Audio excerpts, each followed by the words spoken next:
জানিয়ে দেব আজ পশ্চিমবঙ্গ দেশ ও বিশ্বের বাছাই করা গুরুত্বপূর্ণ 40টি তাজা সংবাদ। শুরুতেই জানিয়ে দেব সংবাদ শিরোনাম। মুর্শিদাবাদে ভয়াবহ ট্রেন দুর্ঘটনায় শোকস্তব্ধ রাজ্য, নিহতদের পরিবারকে ক্ষতিপূরণ ঘোষণা করলেন মুখ্যমন্ত্রী। অগাস্টে অন্নপূর্ণা যোজনার টাকা ছাড়ার আগেই নাম বাদ পড়া নিয়ে বড় সতর্কবার্তা দিলেন মন্ত্রী। মমতার তৃণমূল নিয়ে বিস্ফোরক মন্তব্য মদন মিত্রের, রাজ্য রাজনীতিতে শুরু নতুন জল্পনা। ফোনালাপ রেকর্ড ফাঁসের অভিযোগে আরও এক তৃণমূল সাংসদকে ঘিরে রাজনৈতিক তোলপাড় শুরু। মুর্শিদাবাদ রেল দুর্ঘটনায় নিহতদের পরিবারকে 10 লক্ষ টাকা করে আর্থিক সাহায্যের ঘোষণা। 3 দিনের সফরে আজ রাজ্যে অমিত শাহ, বড় প্রকল্প ঘোষণার জল্পনায় সরগরম রাজনৈতিক মহল। সই জাল মামলায় আদালতের নির্দেশে বড় স্বস্তি পেলেন অভিষেক বন্দ্যোপাধ্যায়, বাড়ল রাজনৈতিক চর্চা। নিম্নচাপ ও ঘূর্ণাবর্তের জেরে উত্তরবঙ্গে প্রবল বৃষ্টির লাল সতর্কতা, দক্ষিণেও আবহাওয়ার বদল। কালীঘাট তৃণমূলের দপ্তর ও তহবিল ব্যবহারে আদালতের অন্তর্বর্তী নিষেধাজ্ঞা জারি। বড় দুর্গাপুজো কমিটির দখল নিয়ে বিজেপির সক্রিয়তায় নতুন রাজনৈতিক সমীকরণের ইঙ্গিত। বাকরা মসজিদে নামাজকে কেন্দ্র করে উত্তেজনা, সিদ্দিকুল্লাহকে ঘিরে বাড়ল বিতর্ক। মমতাকে সরকারি হেলিকপ্টার ব্যবহারের প্রস্তাব দিয়ে নতুন রাজনৈতিক বার্তা শুভেন্দুর। দুর্গাপুজো কমিটিগুলির অনুদান বাড়ার সম্ভাবনায় রাজ্য জুড়ে খুশির হাওয়া। কালীঘাট তৃণমূলের স্পাই বিতর্কে নতুন মোড়, তৃণমূলের অন্দরে বাড়ছে জল্পনা। 21-এর ফাইল প্রকাশের দাবিতে শুভেন্দুর কাছে বিস্ফোরক আবেদন, চড়ছে রাজনৈতিক উত্তাপ। 8 সপ্তাহের মধ্যে নিয়োগপত্র দেওয়ার নির্দেশ হাইকোর্টের, স্বস্তিতে চাকরি প্রার্থীরা। বহু প্রতীক্ষিত বকেয়া ডিএ পেনশনভোগীদের অ্যাকাউন্টে ঢোকার সম্ভাবনায় জোর আলোচনা। নাগরিকত্ব মামলায় সুপ্রিম কোর্টের রায়ে নির্বাচন কমিশনের বড় ধাক্কা, নতুন বিতর্ক। বসিরহাটের খারিজি মাদ্রাসায় তল্লাশিতে উঠে এলো চাঞ্চল্যকর তথ্য, তদন্তের নতুন মোড়। মমতা অভিষেকের ছবি সরিয়ে নতুন বার্তা দিলেন রাজীব বন্দ্যোপাধ্যায়, জল্পনা তুঙ্গে। মদন মিত্রকে ঘিরে কুণাল ঘোষের মন্তব্যে রাজ্য রাজনীতিতে নতুন বিতর্কের সূচনা। বিদ্রোহী তৃণমূল সাংসদদের নিয়ে সর্বদল বৈঠকে নতুন সমীকরণের জল্পনা শুরু। ঋতব্রত শিবিরের দিকে ঝুঁকছেন কি ব্রাত্য বসু, রাজনৈতিক মহলে তুমুল গুঞ্জন। হাওড়া কলকাতার মধ্যে নতুন বাস পরিষেবা চালু, নিত্যযাত্রীদের জন্য বড় স্বস্তির খবর। দেশের প্রথম হাইড্রোজেন ট্রেনের রুট, ভাড়া ও পরিষেবা নিয়ে বড় আপডেট সামনে এলো। অনুপ্রবেশকারীদের নথি নিয়ে বাংলা সহায়তা কেন্দ্রের বিরুদ্ধে বিস্ফোরক অভিযোগ উঠল। বাকরা এলাকায় 163 ধারা জারি, কড়া নিরাপত্তার মাঝে উত্তেজনা অব্যাহত। নিউ টাউনে বিজেপি নেতা গ্রেপ্তার, ডিম ছোড়ার ঘটনায় এলাকায় ব্যাপক চাঞ্চল্য। সিদ্দিকুল্লাহকে কড়া ভাষায় আক্রমণ করে নতুন বিতর্কের জন্ম দিলেন দিলীপ ঘোষ। মধ্যপ্রাচ্যের সংঘাত ঘিরে ভারতের কৌশল নিয়ে আন্তর্জাতিক মহলের নতুন আলোচনা। 20 বছর পুরনো এসবিআই পাসবই মিললে অ্যাকাউন্টে টাকা পাওয়া যাবে কিনা, জানুন বিস্তারিত। শুভেন্দুর দপ্তরের বার্তায় ছোট কারখানার মালিকের জীবনে এলো নতুন সম্ভাবনা। নৈহাটি স্টেশনে ট্রেন চলাচল নিয়ন্ত্রণ, যাত্রীদের জন্য গুরুত্বপূর্ণ সতর্কবার্তা জারি। কৃষি ঋণ মুকুবের শর্ত প্রত্যাহার করে বড় সিদ্ধান্ত নিল সরকার, চাষিদের স্বস্তি।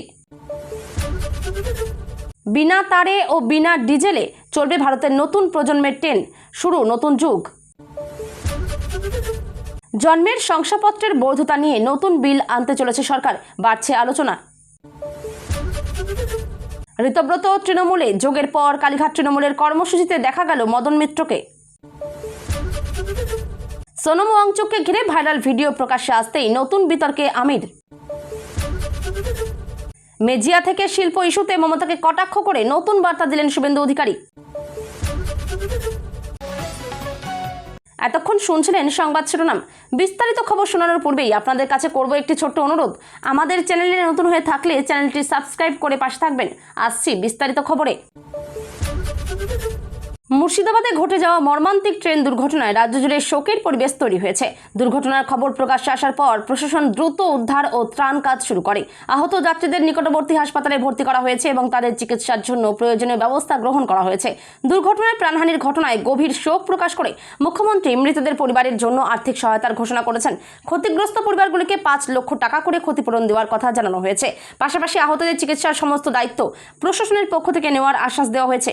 রেল ও প্রশাসনের পক্ষ থেকে দুর্ঘটনার কারণ জানতে তদন্ত শুরু হয়েছে। প্রযুক্তিগত ত্রুটি, সিগন্যাল ব্যবস্থা কিংবা অন্য কোনো কারণ ছিল কিনা তা খতিয়ে দেখা হচ্ছে। তদন্ত শেষ হওয়ার পরই প্রকৃত কারণ স্পষ্ট হবে। এই দুর্ঘটনার পর রেল নিরাপত্তা ব্যবস্থা নিয়েও নতুন করে প্রশ্ন উঠেছে। এখন সকলের নজর রয়েছে উদ্ধার কাজ, আহতদের সুস্থতা এবং তদন্তের চূড়ান্ত রিপোর্টের দিকে। অন্নপূর্ণা যোজনার আগস্ট মাসের কিস্তি নিয়ে নতুন করে গুরুত্বপূর্ণ আপডেট সামনে এসেছে। প্রকল্পের সুবিধাভোগীদের মধ্যে উদ্বেগ তৈরি হয়েছে, কারণ উপভোক্তাদের তথ্য ও নথিপত্র যাচাইয়ের কাজ জোরদার করা হয়েছে। যাচাইয়ে অসঙ্গতি ধরা পড়লে কিছু আবেদন বাতিল বা স্থগিত হতে পারে। প্রশাসনিক সূত্রের মতে, ভুল তথ্য, অসম্পূর্ণ নথি, ব্যাংক অ্যাকাউন্টের সমস্যা অথবা নির্ধারিত যোগ্যতার শর্ত পূরণ না হলে অর্থপ্রাপ্তিতে সমস্যা দেখা দিতে পারে। তাই আবেদনকারীদের নিজেদের তথ্য ভালোভাবে মিলিয়ে নেওয়ার পরামর্শ দেওয়া হয়েছে। উপভোক্তাদের নিয়মিত আবেদন স্ট্যাটাস পরীক্ষা করার এবং প্রয়োজন হলে দ্রুত নথি সংশোধন করার পরামর্শ দেওয়া হয়েছে। এতে অর্থ প্রদানের ক্ষেত্রে অপ্রয়োজনীয় বিলম্ব এড়ানো সম্ভব হতে পারে। এখন সকলের নজর রয়েছে সরকারের পরবর্তী নির্দেশিকা, যাচাই প্রক্রিয়ার অগ্রগতি এবং আগস্ট মাসে কিস্তি বিতরণের আনুষ্ঠানিক ঘোষণার দিকে। তৃণমূল কংগ্রেসের বর্ষিয়ান নেতা মদন মিত্রের সাম্প্রতিক মন্তব্যকে ঘিরে রাজ্যের রাজনৈতিক মহলে নতুন করে আলোচনা শুরু হয়েছে। তার বক্তব্য প্রকাশ্যে আসার পর বিভিন্ন রাজনৈতিক মহলে নানা ব্যাখ্যা এবং জল্পনা তৈরি হয়েছে। শাসক ও বিরোধী দুই পক্ষই এই মন্তব্যকে কেন্দ্র করে নিজেদের রাজনৈতিক অবস্থান তুলে ধরছে। রাজনৈতিক বিশ্লেষকদের মতে, বড় রাজনৈতিক কর্মসূচির আগে এই ধরনের মন্তব্য স্বাভাবিকভাবেই রাজনৈতিক গুরুত্ব বহন করে এবং দলীয় অন্দরের পরিস্থিতি নিয়েও আলোচনা শুরু হয়। তবে কোনো রাজনৈতিক মন্তব্যের চূড়ান্ত তাৎপর্য সময়ের সঙ্গে আরও স্পষ্ট হয়। তাই পরবর্তী সময়ে সংশ্লিষ্ট নেতা ও দলের আনুষ্ঠানিক অবস্থান গুরুত্বপূর্ণ ভূমিকা পালন করবে। এখন সকলের নজর রয়েছে তৃণমূলের পরবর্তী রাজনৈতিক পদক্ষেপ, দলীয় প্রতিক্রিয়া এবং আগামী দিনের রাজনৈতিক পরিস্থিতির দিকে। কেন্দ্রীয় স্বরাষ্ট্রমন্ত্রী অমিত শাহের 3 দিনের পশ্চিমবঙ্গ সফরকে ঘিরে রাজনৈতিক ও প্রশাসনিক মহলে ব্যাপক চর্চা শুরু হয়েছে।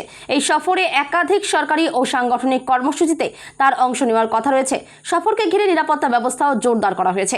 প্রশাসনিক সূত্রের মতে, সফরের সময় বিভিন্ন উন্নয়নমূলক প্রকল্প, প্রশাসনিক বিষয় এবং গুরুত্বপূর্ণ বৈঠক হতে পারে। পাশাপাশি রাজ্যের বর্তমান পরিস্থিতি নিয়েও আলোচনা হওয়ার সম্ভাবনা রয়েছে। তবে সম্ভাব্য ঘোষণা সম্পর্কে এখনও আনুষ্ঠানিকভাবে কিছু জানানো হয়নি। রাজ্যের রাজনৈতিক দলগুলিও এই সফরের দিকে কড়া নজর রাখছে। রাজনৈতিক বিশ্লেষকদের মতে, আসন্ন রাজনৈতিক পরিস্থিতির নিরিখে এই সফর যথেষ্ট তাৎপর্যপূর্ণ হতে পারে। তবে কোনো নতুন প্রকল্প বা সিদ্ধান্তের বিষয়ে সরকারি ঘোষণার অপেক্ষা করাই যুক্তিযুক্ত। এখন সকলের নজর থাকবে সফরের বিভিন্ন কর্মসূচি, সরকারি ঘোষণা এবং অমিত শাহ ও রাজ্য প্রশাসনের বৈঠকের ফলাফলের দিকে। বঙ্গোপসাগর সংলগ্ন নিম্নচাপ উত্তর দিকে সরে যাওয়ার সঙ্গে একটি ঘূর্ণাবর্ত সক্রিয় হওয়ায় বাংলার আবহাওয়ায় বড় পরিবর্তনের সম্ভাবনা তৈরি হয়েছে। আবহাওয়া দপ্তর উত্তরবঙ্গের একাধিক জেলায় প্রবল বৃষ্টির আশঙ্কায় লাল সতর্কতা জারি করেছে। পাহাড়ি এলাকায় ধস এবং নদীর জলস্তর বৃদ্ধির সম্ভাবনাও উড়িয়ে দেওয়া যাচ্ছে না। দক্ষিণবঙ্গেও আগামী কয়েকদিনে বৃষ্টি, বজ্রবিদ্যুৎ সহ দমকা হাওয়ার সম্ভাবনা রয়েছে। নিচু এলাকায় জল জমা, যান চলাচলে বিঘ্ন এবং বজ্রপাতের ঝুঁকি থাকায় সাধারণ মানুষকে সতর্ক থাকার পরামর্শ দেওয়া হয়েছে। মৎস্যজীবীদের সমুদ্রে যেতে নিষেধ করা হয়েছে এবং প্রশাসন সম্ভাব্য দুর্যোগ মোকাবিলায় প্রস্তুতি নিচ্ছে।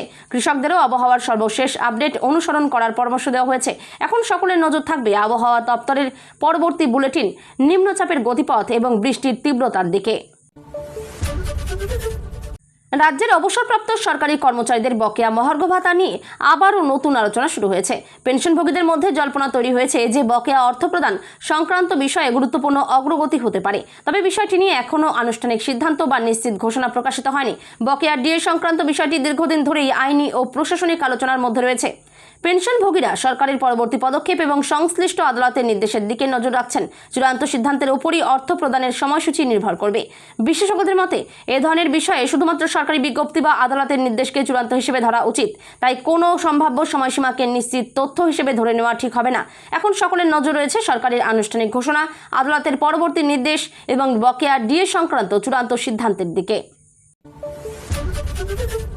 নাগরিকত্ব সংক্রান্ত একটি গুরুত্বপূর্ণ মামলায় সুপ্রিম কোর্টের রায়কে কেন্দ্র করে দেশজুড়ে রাজনৈতিক আলোচনা শুরু হয়েছে। পশ্চিমবঙ্গেও এই বিষয়টি নিয়ে শাসক ও বিরোধী রাজনৈতিক দলগুলির মধ্যে নতুন করে তর্ক বিতর্ক দেখা দিয়েছে। রাজনৈতিক মহলের একাংশের মতে এই রায়ের প্রভাব ভবিষ্যতে ভোটার তালিকা, নাগরিকত্ব সংক্রান্ত প্রশাসনিক প্রক্রিয়া এবং রাজ্যের রাজনৈতিক পরিস্থিতির ওপর পড়তে পারে। তবে আইন বিশেষজ্ঞদের মতে আদালতের রায়ের প্রকৃত অর্থ বুঝতে সম্পূর্ণ নির্দেশ এবং সংশ্লিষ্ট কর্তৃপক্ষের পরবর্তী পদক্ষেপের দিকে নজর রাখা জরুরি। কোনো রাজনৈতিক দাবি বা ব্যাখ্যাকে চূড়ান্ত সত্য হিসেবে না ধরে সরকারি নথি ও আদালতের নির্দেশ অনুসরণ করাই সবচেয়ে গুরুত্বপূর্ণ। এদিকে বিভিন্ন রাজনৈতিক দল নিজেদের অবস্থান স্পষ্ট করতে শুরু করেছে। কেউ এই রায়কে স্বাগত জানিয়েছে, আবার কেউ উদ্বেগ প্রকাশ করেছে। ফলে বিষয়টি আগামী দিনেও রাজনৈতিক আলোচনার অন্যতম কেন্দ্রবিন্দু হয়ে থাকতে পারে। এখন সকলের নজর থাকবে সুপ্রিম কোর্টের পূর্ণাঙ্গ নির্দেশ, নির্বাচন কমিশনের পরবর্তী সিদ্ধান্ত এবং রাজ্যের রাজনৈতিক দলগুলির আনুষ্ঠানিক প্রতিক্রিয়ার দিকে। হাওড়া ও কলকাতার মধ্যে প্রতিদিন লক্ষ লক্ষ মানুষ যাতায়াত করেন। তাদের সুবিধার কথা মাথায় রেখে নতুন বাস পরিষেবা চালুর উদ্যোগ নেওয়া হয়েছে। এই পরিষেবা চালু হলে অফিস যাত্রী, ছাত্রছাত্রী, ব্যবসায়ী এবং সাধারণ যাত্রীদের যাতায়াত আরও সহজ ও দ্রুত হবে বলে আশা করা হচ্ছে। পরিবহন দপ্তরের পরিকল্পনা অনুযায়ী গুরুত্বপূর্ণ রুটে অতিরিক্ত বাস চালিয়ে যাত্রীদের ভিড় কমানো এবং পরিষেবার মান উন্নত করার চেষ্টা করা হচ্ছে। নতুন বাস পরিষেবা চালু হলে নির্দিষ্ট রুটে অপেক্ষার সময়ও কমতে পারে। যাত্রীদের সুবিধার্থে ধাপে ধাপে রুট, সময়সূচি এবং স্টপেজ সংক্রান্ত তথ্য প্রকাশ করা হবে। তাই নিয়মিত যাতায়াতকারীদের সরকারি ঘোষণার দিকে নজর রাখার পরামর্শ দেওয়া হয়েছে। পরিবহন বিশেষজ্ঞদের মতে এই উদ্যোগ সফল হলে শহরের যানজট কিছুটা কমতে পারে এবং গণপরিবহনের ওপর মানুষের আস্থা আরও বাড়বে। এখন সকলের নজর রয়েছে পরিষেবা কবে পুরোপুরি চালু হবে এবং কোন কোন রুটে এর আওতায় আসবে তার দিকে। ভারতীয় রেল পরিবেশ বান্ধব পরিবহন ব্যবস্থার দিকে বড় পদক্ষেপ হিসেবে দেশের প্রথম হাইড্রোজেন চালিত ট্রেন চালুর উদ্যোগ নিয়েছে। এই ট্রেনে হাইড্রোজেন ফুয়েল সেল প্রযুক্তি ব্যবহার করা হবে, যার ফলে ডিজেল চালিত ট্রেনের তুলনায় দূষণ অনেক কম হবে। পরিবেশ রক্ষা এবং আধুনিক প্রযুক্তি ব্যবহার দুই দিক থেকে এই প্রকল্পকে অত্যন্ত গুরুত্বপূর্ণ বলে মনে করা হচ্ছে। হাইড্রোজেন ট্রেনে জ্বালানি হিসেবে হাইড্রোজেন ব্যবহার করা হয় এবং এর ফলে প্রধান নির্গমন হয় জলীয় বাষ্প। তাই এটি পরিবেশ বান্ধব প্রযুক্তির অন্যতম উদাহরণ। বিশ্বের কয়েকটি উন্নত দেশের পর এবার ভারতও এই প্রযুক্তি ব্যবহারের পথে এগোচ্ছে। রেল কর্তৃপক্ষের মতে এই প্রকল্প সফল হলে ভবিষ্যতে দেশের আরও বিভিন্ন রুটে হাইড্রোজেন চালিত ট্রেন চালুর সম্ভাবনা তৈরি হবে। এতে জ্বালানি সাশ্রয়, দূষণ কমানো এবং আধুনিক রেল পরিষেবা গড়ে তোলার লক্ষ্য পূরণে সহায়ক হবে। যাত্রীদের জন্য ভাড়া, সময়সূচি, স্টপেজ এবং পরিষেবা সংক্রান্ত বিস্তারিত তথ্য ভারতীয় রেলের আনুষ্ঠানিক ঘোষণার মাধ্যমে জানানো হবে। এখন সকলের নজর রয়েছে এই নতুন প্রযুক্তির সফল বাস্তবায়ন এবং ভবিষ্যতে দেশের রেল ব্যবস্থায় এর সম্প্রসারণের দিকে।